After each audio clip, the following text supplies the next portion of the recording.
भी आती है, हमारी जानकारी बाई की भी बात आती है, हमारी अवंती बाई की भी बात आती है और हमारे अहल्या बाई होलकर के बारे में बात होती है।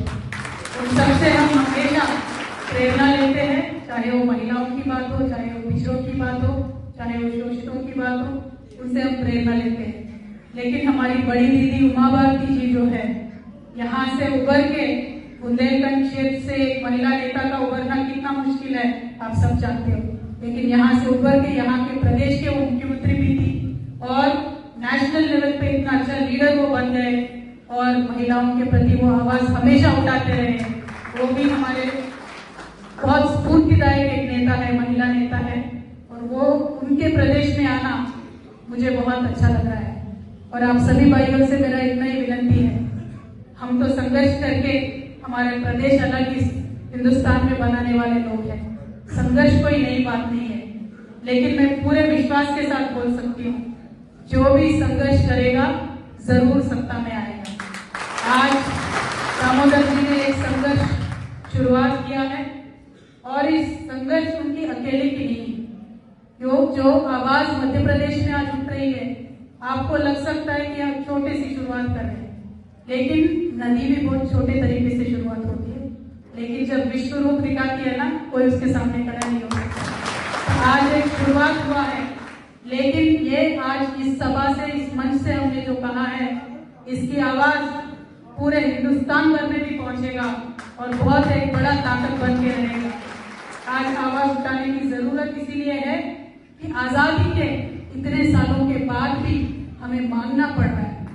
सिंपल सी बात है ना, जितने लोग हैं उतना मत है, उतना रिजर्वेशन दे दो। सिंपल गणित है, इसमें कोई रॉकेट साइंस तो नहीं है, लेकिन देते नहीं है। क्यों देते नहीं है?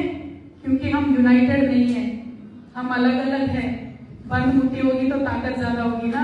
जैसे दामोदर जी कह रहे थे कि हमें आवाज साथ में देना होगा, चाहे ओबीसी हो, चाहे दलित हो, चाहे महिला हो। अपनी अपनी लड़ाई कब तक लड़ते रहेंगे? अपनी अपनी लड़ाई लड़ते रहे हैं, इसीलिए इतने सालों के बाद में भी हमें हमारा हक नहीं मिलता है। चाहे किसी में भी होने दीजिए, राजनीतिक भागीदारी नहीं मिलती है, शिक्षा के अवसर नहीं मिलते, नौकरी में नहीं मिलता है, प्रमोशंस में नहीं मिलते। और हम सुनते रहते हैं, बड़े बड़े नेता बहुत बातें करते हैं, राहुल जी के जैसे बहुत बातें करते हैं। राहुल गांधी जी खड़े होकर बात करते हैं और बोलते हैं कि कितने जज है हिंदुस्तान में ओबीसी के। किसकी गलती है भाई? सत्ता में कौन था इतने साल?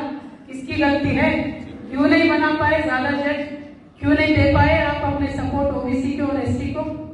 बोलते हैं राहुल गांधी जी पूरे पार्लियामेंट में जितने भी लोग हैं, जितने भी ऑफिसर है, ओबीसी 2 या 3 है।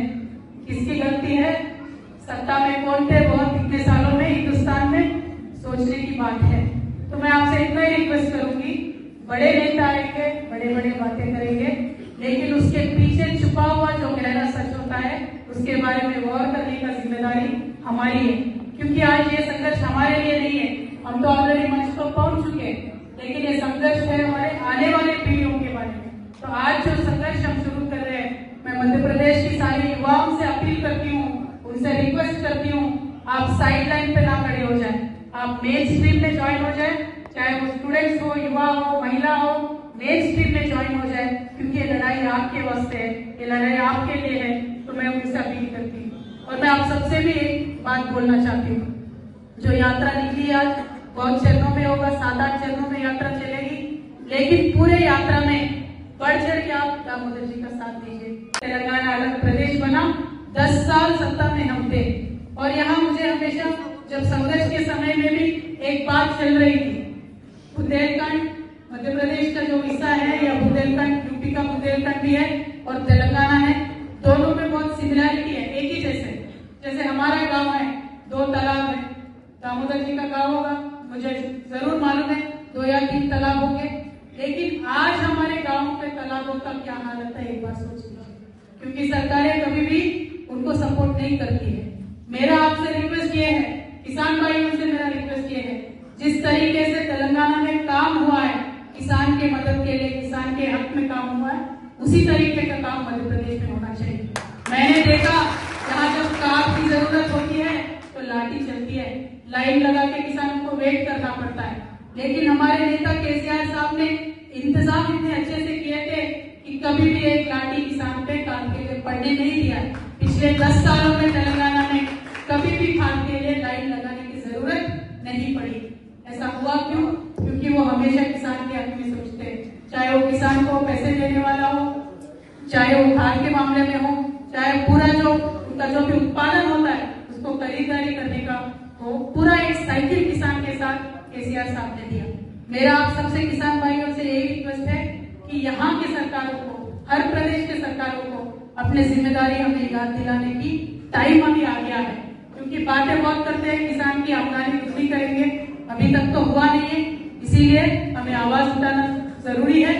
दामोदर जी के साथ चल के किसानों के, पिछड़ों के, राज्याधिकारों के बारे में भी बात करना बहुत ही जरूरी है। और एक बात मैं तेलंगाना के प्रदेश से आपसे बताना चाहती हूँ।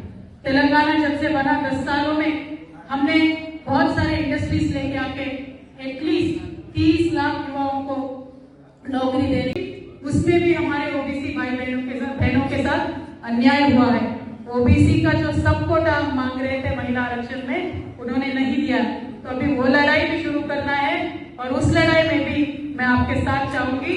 आप मुझसे वादा करिए कि उस लड़ाई में भी आप हमारे साथ देंगे। और एक बहुत इंपॉर्टेंट बात है, यहाँ जो युवा है, यहाँ जो इंटेलेक्चुअल्स है, मैं आप सबसे अपील करती हूँ, सोचने की बात है। हमारे हिंदुस्तान भर के हर एक स्टेट में सेपरेट बीसी वेलफेयर मिनिस्ट्री होती है, लेकिन सेंट्रल गवर्नमेंट में बीसी वेलफेयर मिनिस्ट्री नहीं होती है। तो एक नोडल मिनिस्ट्री नहीं होगी, ओबीसी को जो पैसा केंद्र सरकार से मिलने वाला है वो राज्यों को कैसे जाएगा? वहीं से हमारा इनजस्टिस शुरू होता है। तो यहाँ जितने भी युवा है, इंटेलेक्चुअल्स है, प्रेस के हमारे दोस्त है, आप सबसे मैं अपील करती हूँ, ये बहुत इंपॉर्टेंट डिमांड है। केंद्र सरकार में भी बीसी वेलफेयर मिनिस्ट्री होना चाहिए, उसको भी आपके एजेंडा में इंक्लूड कर ले। मैं दामोदर जी से ये रिक्वेस्ट भी करना चाहती हूँ। ऐसे बहुत सारे और मुद्दे हैं, बहुत सारे इनजस्टिसेस हैं जिसके खिलाफ हमें लड़ना है। ये तो शुरुआत ही है और पूरा प्रदेश का जब दौरा होगा, मैं मानती हूँ बहुत ही सारी चीजें और चर्चा में आएंगे, सभी के लिए हम लड़ेंगे। अब सबसे मैं अपील वही करना चाहती हूँ कि बढ़ चढ़ के जब तक आप हिस्सा नहीं लेते हो, आपकी आवाज बुलंदी से नहीं उठाते हो, हमारे हक और अधिकार हमें मिलने वाले नहीं है। कोई प्लेट पे लगा के देने वाला नहीं है, छीनना ही चाहिए। उसके लिए तैयार हो जाइए, हम आपके साथ हमेशा रहेंगे। Thank you so much. जय तेलंगाना, जय मध्य प्रदेश, जय भीम, जय बीसी। Thank you. हमारी बड़ी दीदी उमा भारती जी जो है, यहाँ से उभर के बुंदेलखंड क्षेत्र से एक महिला नेता का उभरना कितना मुश्किल है आप सब जानते हो, लेकिन यहाँ से उभर के यहाँ के प्रदेश के वो मुख्यमंत्री भी थी और नेशनल लेवल पे इतना अच्छा लीडर वो बन गए और महिलाओं के प्रति वो आवाज हमेशा उठाते रहे। वो भी हमारे बहुत स्फूर्तिदायक एक नेता है, महिला नेता है, और वो उनके प्रदेश में आना मुझे बहुत अच्छा लग रहा है। और आप सभी भाइयों से मेरा इतना ही विनती है, हम तो संघर्ष करके हमारे प्रदेश अलग इस हिंदुस्तान में बनाने वाले लोग हैं। संघर्ष कोई नई बात नहीं है, लेकिन मैं पूरे विश्वास के साथ बोल सकती हूँ, जो भी संघर्ष करेगा जरूर सत्ता में आएगा।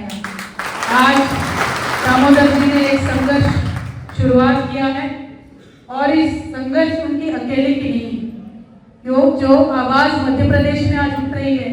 आपको लग सकता है कि आप छोटे सी शुरुआत कर रहे हैं, लेकिन नदी भी बहुत छोटे तरीके से शुरुआत होती है, लेकिन जब विश्व रूप दिखाती है ना, कोई उसके सामने खड़ा नहीं हो सकता। आज एक शुरुआत हुआ है, लेकिन ये आज इस सभा से, इस मंच से हमने जो कहा है, इसकी आवाज पूरे हिंदुस्तान भर में भी पहुंचेगा और बहुत एक बड़ा ताकत बन के रहेगा। आज आवाज उठाने की जरूरत इसीलिए है कि आजादी के इतने सालों के बाद भी हमें मांगना पड़ रहा है। सिंपल सी बात है ना, जितने लोग हैं उतना आबादी है, उतना रिजर्वेशन दे दो। सिंपल गणित है, इसमें कोई रॉकेट साइंस तो नहीं है, लेकिन देते नहीं है। क्यों देते नहीं है? क्योंकि हम यूनाइटेड नहीं है, हम अलग अलग हैं। बंद मुट्ठी होगी तो ताकत ज्यादा होगी ना।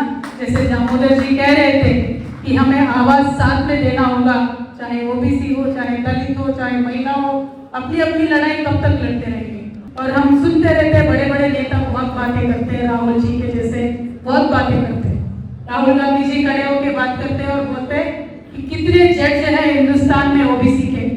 किसकी गलती है भाई? सत्ता में कौन था इतने साल? किसकी गलती है? क्यों नहीं बना पाए ज्यादा जज?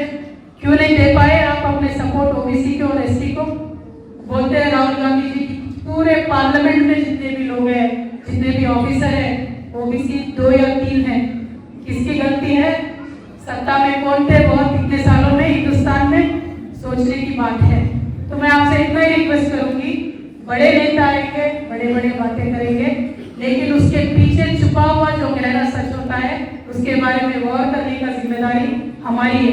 क्योंकि आज ये संघर्ष हमारे लिए नहीं है, हम तो ऑलरेडी मंच पर पहुंच चुके हैं, लेकिन ये संघर्ष है हमारे आने वाले पीढ़ियों के बारे में। तो आज जो संघर्ष हम शुरू कर रहे हैं, मैं मध्य प्रदेश की सारी युवाओं से अपील करती हूँ, उनसे रिक्वेस्ट करती हूँ, आप साइड लाइन पे ना खड़े हो जाए, आप मेन स्ट्रीम में ज्वाइन हो जाए, चाहे वो स्टूडेंट्स हो, युवा हो, महिला हो, मेन स्ट्रीम में ज्वाइन हो जाए, क्योंकि ये लड़ाई आपके वास्ते है, ये लड़ाई आपके लिए है।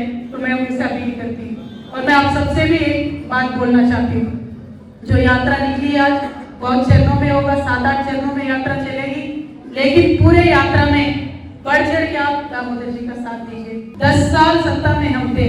मेरा आपसे रिक्वेस्ट ये है, किसान भाइयों से मेरा रिक्वेस्ट ये है, जिस तरीके से तेलंगाना में काम हुआ है किसान के मदद के लिए, किसान के हक में काम हुआ है, उसी तरीके का काम मध्य प्रदेश में होना चाहिए। मैंने देखा जहाँ जब कार की जरूरत होती है तो लाठी चलती है, लाइन लगा के किसानों को वेट करना पड़ता है, लेकिन हमारे नेता केसीआर साहब ने इंतजाम इतने अच्छे से किए थे कि कभी भी एक लाठी किसान पे कार के लिए पड़ने नहीं दिया। पिछले 10 सालों में तेलंगाना में कभी भी खाद के लिए लाइन लगाने की जरूरत नहीं पड़ी। ऐसा हुआ क्यों?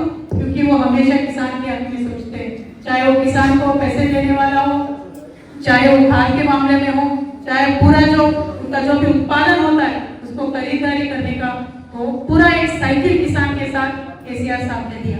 मेरा आप सबसे किसान भाइयों से यही रिक्वेस्ट है कि यहाँ के सरकारों को, हर प्रदेश के सरकारों को अपनी जिम्मेदारी हमें याद दिलाने की टाइम अभी आ गया है। क्योंकि बातें बहुत करते हैं, किसान की आमदनी दूसरी करेंगे, अभी तक तो हुआ नहीं है, इसीलिए हमें आवाज उठाना जरूरी है। दामोदर जी के साथ चल के किसानों के, पिछड़ों के, राज्याधिकारों के बारे में भी बात करना बहुत ही जरूरी है।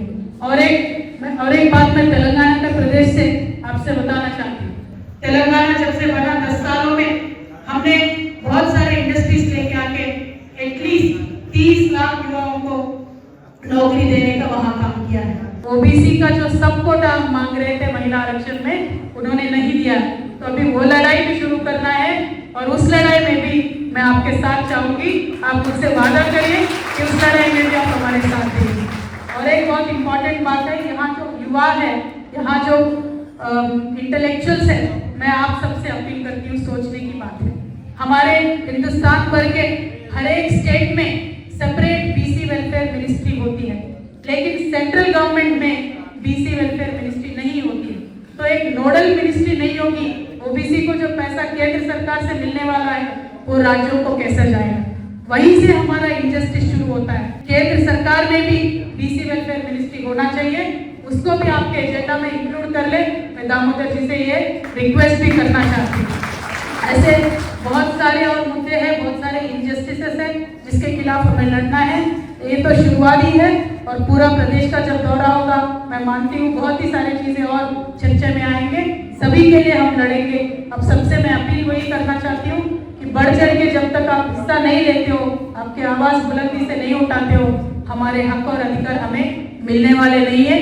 कोई प्लेट पे लगा के देने वाला नहीं है, छीनना ही चाहिए। उसके लिए तैयार हो जाइए, हम आपके साथ हमेशा रहेंगे। Thank you so much. जय तेलंगाना, जय मध्य प्रदेश, जय भीम, जय बीसी। Thank you.